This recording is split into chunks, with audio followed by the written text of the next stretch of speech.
Good morning. As many of you know, my name is Joey, and I am the youth director here at First Baptist. And we had an awesome summer with our youth this summer. A couple of highlights. We went to houseboats, and we took 13 kids up to the Sacramento Delta on a houseboat trip. Now, it sounds a little crazy for some of you, but that's my world. I love that. So, one of the stories that I want to share with you guys this morning, while we were on the houseboats, every night we would break up into small groups. We'd have boys' small groups and girls' small groups. And on Monday night, our message was on Luke 15, the parable of the prodigal son, the lost sheep, and the lost coin.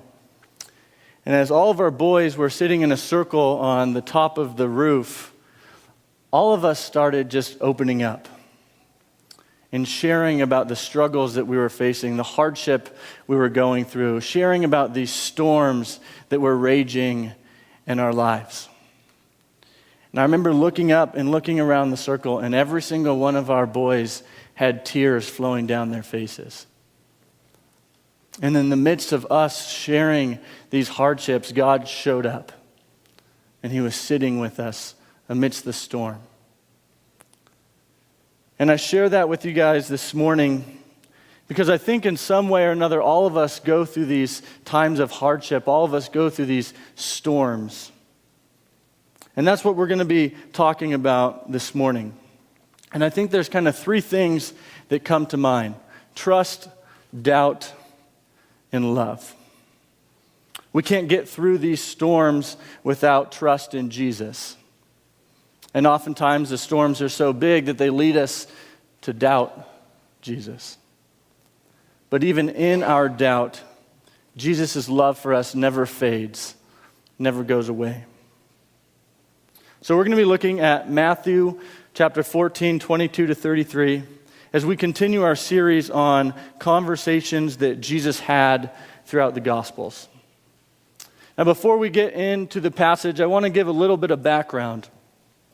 John the Baptist has just been beheaded. He's just been murdered, and Jesus has just found out about it. And so Jesus goes away by himself to have some quiet time to pray with God.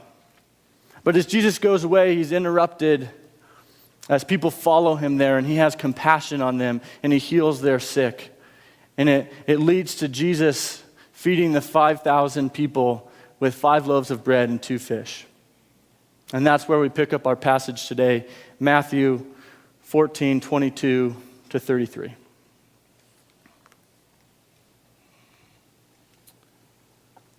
Immediately he made the disciples get into the boat and go before him to the other side while he dismissed the crowds. And after he had dismissed the crowds, he went up on the mountain by himself to pray. When evening came, he was there alone. But the boat by this time was a long way from the land, beaten by the waves, for the wind was against them. And in the 4th watch of the night, he came to them walking on the sea. But when the disciples saw him walking on the sea, they were terrified and said, "It is a ghost!" And they cried out in fear. But immediately Jesus spoke to them, saying, "Take heart. It is I. Do not be afraid." And Peter answered him, "Lord, if it is you, then command me to come to you on the water." He said, "Come." So Peter got out of the boat and walked on water and came to Jesus. But when he saw the wind, he was afraid, and beginning to sink, he cried out, "Lord, save me." Jesus immediately reached out his hand and took hold of him, saying to him, "Oh, you of little faith, why did you doubt?" And when they got into the boat, the wind ceased, and those in the boat worshipped him, saying, "Truly, you are the Son of God."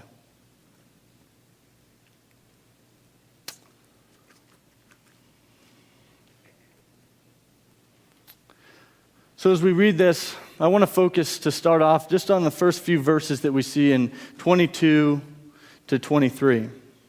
Because I think we see something very important here. After Jesus is fed the 5,000, he makes sure that he goes back to the quiet time that he was having with God. He was mourning the loss of John the Baptist, and he was interrupted by his ministry, which is good. He lets himself be interrupted so that he can heal the sick and perform this miracle. But he makes it important to go back and finish his quiet time with God, because Jesus himself here is going through one of those storms. His best friend has just passed away. And he's taking that and he's going to the Lord with it in prayer. And as we continue on, if we look at verses 24 to 27, we see that the stage is being set for this conversation that is about to be had with Peter. There's a storm going on, and the disciples are caught in the middle of it. And I love the picture that this paints, because it says that Jesus walks out on the water in the middle of the storm. The disciples are out on their boat, and there's this storm raging all around them, and we get this picture of Jesus walking out to them amidst the storm.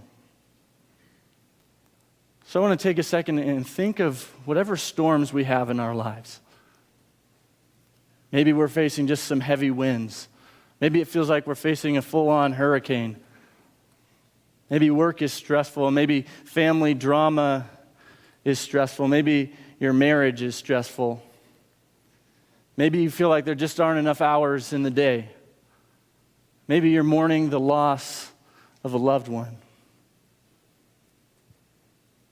Maybe sickness has plagued you or someone that you know. But these storms show up in a number of different ways, and they can be terrifying.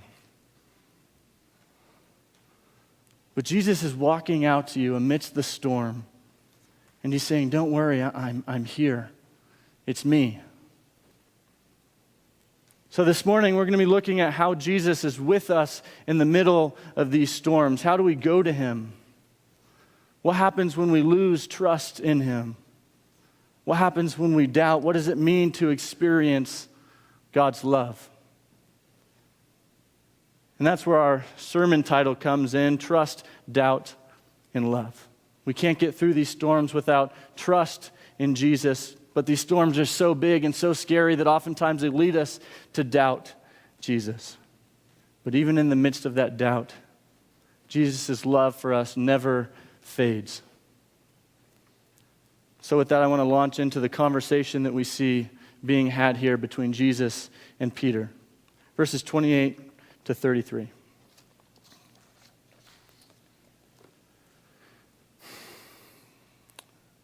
And Peter answered him, Lord, if it is you, then command me to come out to you on the water. He said, come. So Peter got out of the boat and walked on the water and came to Jesus. But when he saw the wind, he was afraid, and beginning to sink, he cried out, Lord, save me. Jesus immediately reached out his hand and took hold of him, saying to him, oh, you of little faith, why did you doubt?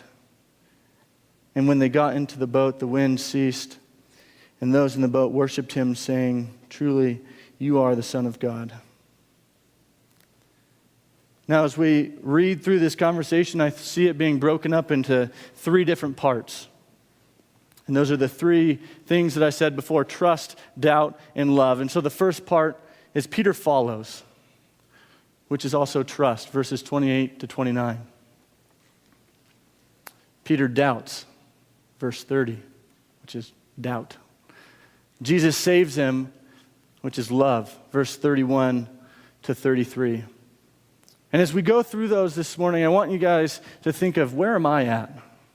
Where am I at in my relationship with the Lord? Am I in a place where I'm trusting in him, where I'm following him? Or am I in a place where maybe it's hard for me to trust? Maybe I'm doubting him in some way. Or am I in a place where I'm just experiencing the love of God? Maybe you're not in any of those places. But I want you guys to think through that this morning as we go through the sermon. Where am I at? Let's start off with that first section. Peter follows, 28 to 29. Again, and Peter answered him, Lord, if it is you, command me to come to you on the water. He said, come. So Peter got out of the boat and walked on the water and came to Jesus. When I read these verses, it makes me think of a father-son relationship. I think of a little boy who's at the beach with his dad, and the boy's on the shore, and the dad's way out in the waves. And the boy sees his dad having fun, and he just wants to be with his dad. But he sees the waves, and he's a little bit unsure if he can make it out there or not. So the boy's on the beach, and he just cries out, "Daddy!" And the dad turns around and looks at him and sees his face and says, "Come out to me, buddy. Swim out." And the little boy swims out to his dad. Or I think of a kid who's just learning to ride a two-wheel bike, and he's nervous, and he's a little bit scared, and he looks at his dad, and he just wants his dad to say, "You can do it." And his dad does. He says, "You can do it, buddy. You can ride that bike." And the kid does, and he rides off. And I think that's what I see from Peter here. He's looking to Jesus a little scared as he sees the wind and he sees the waves. And he needs Jesus to reassure him that it's safe. So he says, "Jesus, if you call me out to you, I'll come. If you call me out to you, then I'll know it's safe." Peter sees Jesus out there and he just wants to be with him. But he can't walk out there by himself because the wind and the waves are too big. And so he says, "If you call me, Jesus, I'll know that I can do it. Because I'll be with you." And I think many of us are just like Peter. Just like we do with our dads, I think we do it with God. Whoa, God, I don't know if I can really give everything to you. That's pretty scary. I don't know if I can leave the comfort of the boat and come to you. I don't know if I can fully let go of the control that I have over my life and give that control to you. The boat is safe. The boat is home. The boat is where I want to be. If I have control, if I'm in control, then I'm comfortable.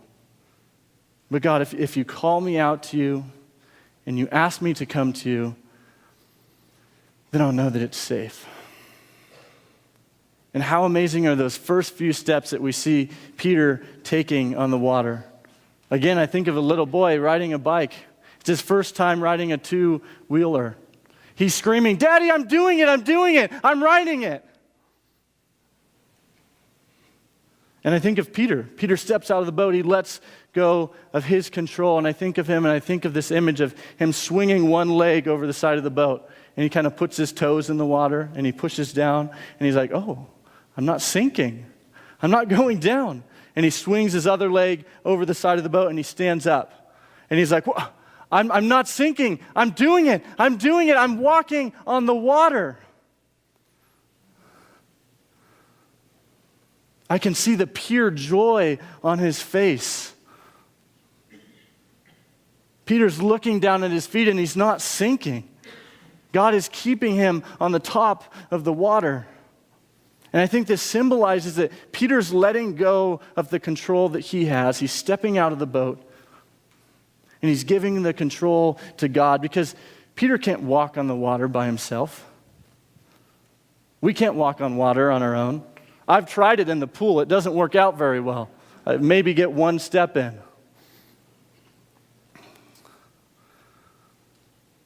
This is a hard step to take. Letting go of control is not an easy thing. Because it means when we see those storms coming, we have to acknowledge that we can't survive them on our own. When we lose a loved one, when our whole life seems to be changing in front of our eyes, we can't survive that storm on our own. It's cold, it's windy, it's miserable. Whatever storm you might be in now, know that even though it's scary, Jesus is calling out to you. He's saying, come to me. He's calling you to step out of the boat and trust him. He doesn't want us to be alone. He wants us to give our struggles to him. And just like with Peter, when we step out of that boat, it's amazing. But the journey doesn't end there. So we move on to the next thing that we see happening. Peter doubts. Verse 30. But when he saw the wind, he was afraid, and beginning to sink, he cried out, "Lord, save me." And I think this part is really hard to read after what we just read. There's joy, there's excitement. Peter stepped out of the boat. He's walking on the water. He's let go of his control. He's given control to God, and it's amazing.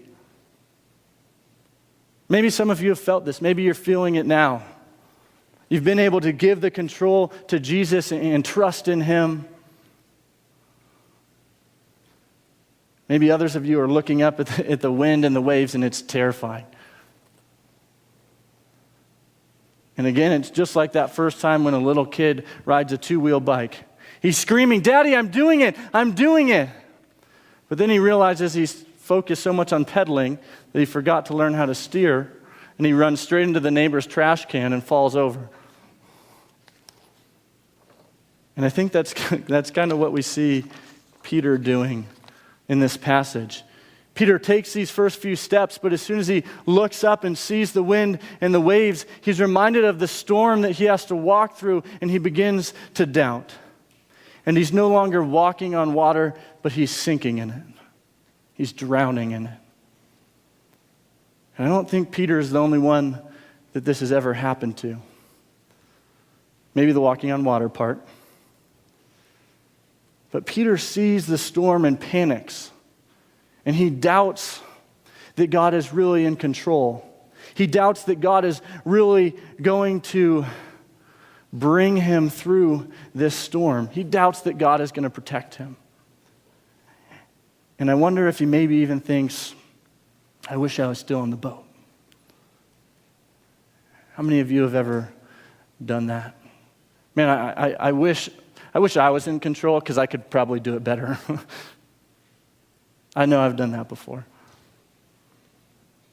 And at first, everything looks great. We feel empowered. We're walking on water with Jesus. And we've given control over to him, and it's awesome.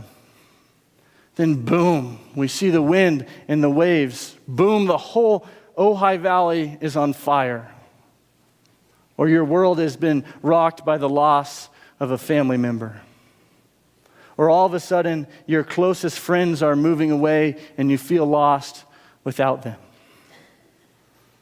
Or boom, you've lost your job, or your spouse has left you, or your marriage is in shambles, or your kids are lost and you don't know how to help. Or boom, your health is not what it used to be, or your parents' health is not what it used to be. Boom. We feel just like Peter when those waves are coming towards him and crashing over him. When you stepped out of the boat, you didn't realize how big the waves would be. They're big, they're scary, they're terrifying, and we can't get through them by ourselves. But let's think for a second. Why did Peter fall? Did Peter fall because those waves were just too powerful and too big and they overcame him? No, Peter fell because he stopped trusting that Jesus could make him walk through the storm. Peter fell because he doubts that Jesus is going to bring him through the storm. The waves may be big, but they're a lot harder to survive if we try and stick it out in a fragile wooden boat. If we try and stay in control and just do everything on our own, we can't do it. Again, let's remember back to the very beginning of this passage. Jesus has just lost his best friend. And he goes away to be by himself and to be with God. Jesus himself was going through a storm. He just lost his best friend, but he doesn't doubt. He walks straight to the Father. He walks straight into the storm and gives it to the Lord. Now, does that always make the storm go away? No. Does that always make the storm easy? No. But if we go to Jesus amidst the storm, we don't sink. And amidst the chaos and the hardship, we experience the reckless love of our Father. Something that we can't look past here is that Peter is sinking. I imagine water is flowing into his mouth, and he's screaming, Lord, save me, Lord, I can't do this. And once again, Peter is out of control. He's not in the driver's seat. He's desperately calling out to Jesus in his time of most need, and he's drowning. Sometimes that's us. Maybe that's you right now. Life is beating you down, and you're crying out to Jesus. And if that's you, know that your screams for help don't go unheard. Jesus saves, verse 31 to 33. Jesus immediately reached out his hand and took hold of him, saying to him, "Oh, you of little faith, why did you doubt?" And when they got into the boat, the wind ceased, and those in the boat worshiped him, saying, "Truly, you are the Son of God." When I was little, I was at the beach with my dad, and I was playing in the waves with one of my cousins, and I was walking way out on this shelf, only I didn't know it was a shelf. I just thought the beach was going out really far. And I stepped off the end of the shelf, and I couldn't touch. And I started to panic as waves are coming towards me. Waves are crashing over my head, and I can't find the ground. Water's flowing into my mouth, and I just remember screaming, "Dad! Dad!" And I remember thinking in my brain for a split second, if I call his name, he'll come. And in between gasps for air, I looked up and I saw him jump into the water. And the next thing I know, he had grabbed me and pulled me to where it was safe. Pulled me to where I could touch the ground again. And one of the reasons I remember this story so vividly is because I've been through just a few times in my life where I feel like that. I can't touch. I'm trying to keep my head above water, but waves are crashing over me, and I'm trying to gasp for breath. This fall was one of those times for me, and I think this fall was one of those times for a lot of us. My grandpa had just passed away, and he was one of my best friends. He was my best friend. I remember him showing up to pick me up from preschool, and he'd have fishing rods in his hands, and I'd look to him, and I'd get a huge smile on my face because I got to go fishing with Papa. And as I got older, I remember calling him every time I got home from fishing. I'd get home from the lake, and I'd tell him about every fish I caught. And he'd tell me how he probably would have caught more than I did. But now I get home from fishing and I can't call him. And I've experienced this time, this last fall, where I don't know what to do. Maybe I'm in my office, or I'm out on the lake, or I'm in my bedroom at home, and I'm crying out, "God, help me, save me. God, I'm not prepared for this. I can't do this on my own." And I remember thinking to myself, if I just call his name, he'll come. If I call on the Lord, he'll come. And verse 31 says, Jesus immediately reached out his hand and took hold of him, saying to him, "You of little faith, why did you doubt?" I imagine Peter is thinking to himself, if I call on his name, if I call out to him, he'll come. And it says Jesus immediately grabs Peter. He doesn't stick out his hand and wait for Peter to grab it. It doesn't say he helps Peter up. It says he immediately reached out his hand and took hold of him. There's no hesitation. He just does it. He's not worried about the wind and the waves behind him. He can't stand to see Peter in this position. When we're going through these storms, when we're trying to keep our head above water, his heart breaks for us. Now, sometimes I get a little confused at the end of this verse here. It says, "You have little faith, why did you doubt?" But I don't think Jesus is saying, "Peter, you have little faith, how could you doubt me?" He's saying, "You have little faith. Peter, why did you doubt? You know I'm always with you. You know I've got you." He embraces him and he rains his love over him and he says, "I'm with you. You don't have to doubt me." It's in these moments that we realize we can't do this life without God. We can't walk this life without Jesus. Peter can only walk on water because Jesus has given him the power to do so.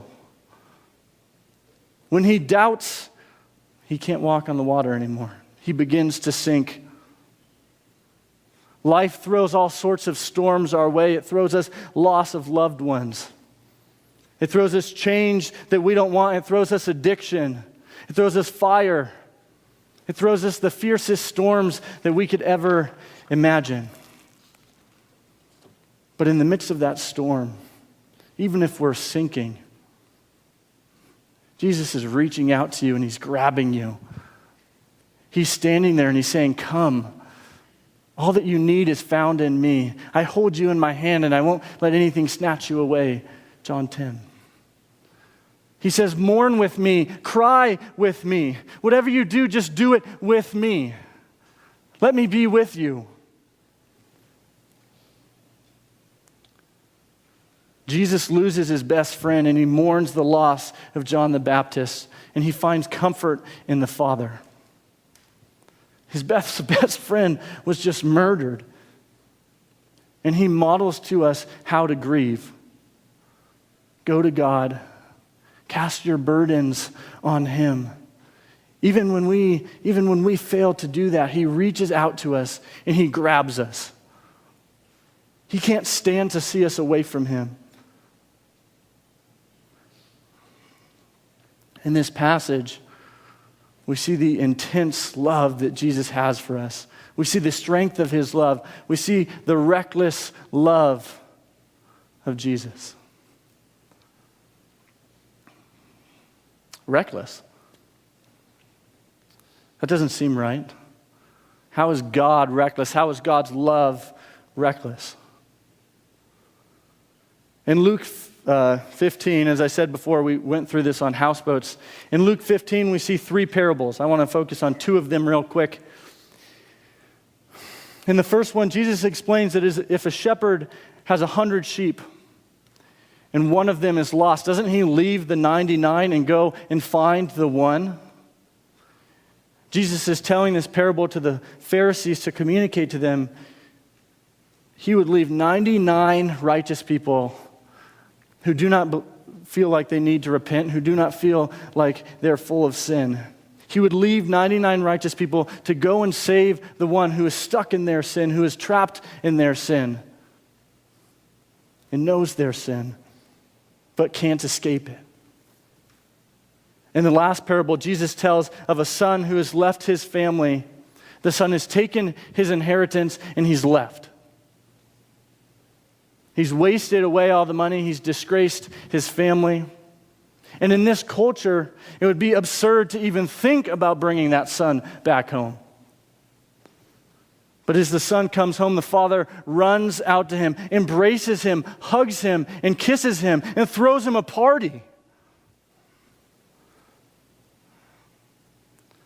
The definition of reckless, defined by Merriam-Webster, is marked by lack of proper caution, careless of consequences. Defined by Google, without thinking or caring about the consequences of an action. Jesus' first reaction, what he cares about most, is loving us. Jesus leaves 99 to go after one. There's no hesitation, he just does it. The father runs out to the son and hugs him and embraces him. He doesn't think about the culture at that time. He doesn't think about what's right based on the culture. He goes and he loves his child. Peter's in the water and he's sinking. Jesus immediately lurches forward and grabs him. He doesn't think about the wind and the waves behind him. He thinks about loving his child. This is reckless love. And there's a song that talks about reckless love. I'm not going to sing it for you. That's not my role here. But I'll read it. It says, the overwhelming, never-ending, reckless love of God. Oh, it chases me down, fights till I'm found, and leaves the 99. I couldn't earn it. I don't deserve it. Still, you give yourself away. Oh, the overwhelming, never-ending, reckless love of God. When I was your foe, still your love fought for me. You have been so, so good to me. When I felt no worth, you paid it all for me. You have been so, so kind to me.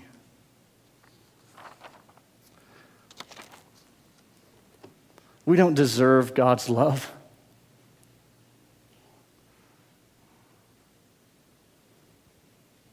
But he would do anything to love us. Jesus' love is reckless. It crashes over you and it pulls you into his arms. Jesus loved you in the most reckless way possible. I want you to imagine that you're walking through downtown Ojai and you're walking through the crosswalk. And there's this semi-truck that is barreling towards you. And some random guy off the street that you don't know runs out and pushes you out of the way, and he gets hit instead, and he dies. He didn't know you. He didn't have any obligation to do that, but he just reacted. That's so reckless. He just gave his life away. That's what Jesus did for us. While we were stuck in our sin, oblivious to all the corruption in our life, oblivious to the truck that was driving straight towards us, Jesus came to earth and threw himself in front of that truck. He threw himself on the cross. Jesus came to earth and took the punishment that we deserved. He threw us out of the way and sacrificed his life for ours. He recklessly threw his love over us. He created us beautifully in his image and calls us to relationship with him. But as we began to fall into the darkness of sin, he lunged forward, just like he lunges forward to grab Peter. He lunges himself onto earth to throw himself in front of us so that we can be saved.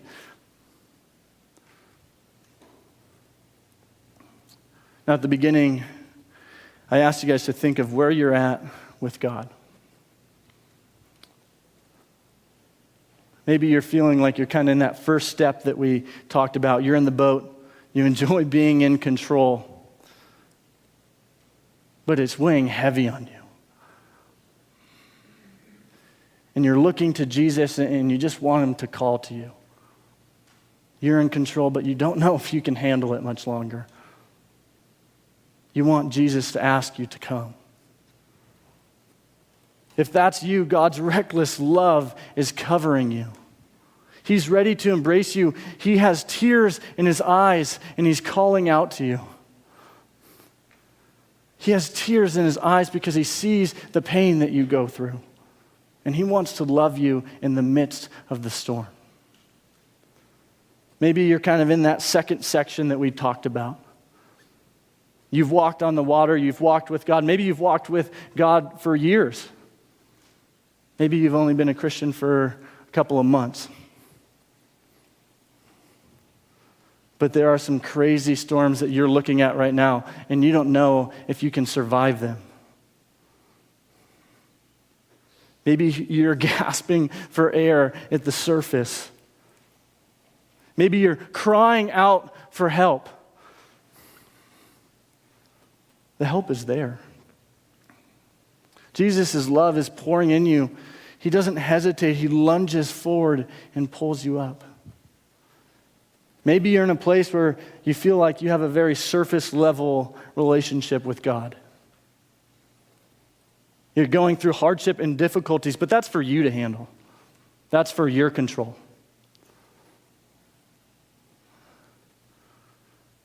Let me tell you right now, relationship with God can't be surface level. He gave his life for you. When you feel pain, he feels pain. That's not surface level. If we are giving control to God, that means we have to go to the deepest parts of our heart. I believe that we have to go to the deepest parts of our heart to release the deepest pains of our heart. So if we really want to go and give our struggles to God, we have to go to the deepest parts of our heart and welcome him in. Wherever you're at, whether you feel like you fit into one of these categories or not, Jesus' love is reigning over you. He sees you in your pain and he's willing to take that pain away from you. You're loved. You're loved. This life brings us crazy winds and waves that we can't survive on our own. But we can survive them when we are embraced in the arms of Jesus. I want to go back to the story that I told on houseboats. That night, I saw a group of boys, group of junior high and high school boys, open everything up, not hold anything back. Open everything up to the Lord and to one another. They let themselves be vulnerable, and they shared in each other's vulnerability. They poured their hearts out. They opened their struggles up to the Lord and gave them to him. For some of them, it was a moment of letting go of their control and stepping out of the boat. For others of them, it was a moment of crying out to God as they were gasping for air at the surface. But as I was surrounded by those boys in that small group, we rejoiced together in the midst of a season that was plagued with storms. But what could we possibly be rejoicing about? We rejoiced in the fact that the storms that we faced, the struggles that we had gone through, didn't define us. We rejoiced that God was pulling us out of the water and he was embracing us. We rejoiced that God was loving us and embracing us through the community, through the family that he had given us. As we sat in a circle and embraced each other with tears rolling down our faces, God was sitting in the middle of that circle with tears rolling down his face, embracing us, blanketing us with his love. Trust, doubt, and love. We can't get through these storms without trust in Jesus. And oftentimes the storms are so big that they lead us to doubt him. But even in our doubt, Jesus' love for us never fades. It never goes away. It's always being shed upon us recklessly. Would you pray with me? Father God, we open our hearts to feel the love that you have for us. God, for some of us, we're going through storms that we can't even begin to understand how to escape. God, would we feel your embrace? Would we feel your love? Would you give us the strength to step out of the boat? God, we want to be in control. God, but we know that we can't do it. You are so good, Father. Would your love embrace us now? Amen.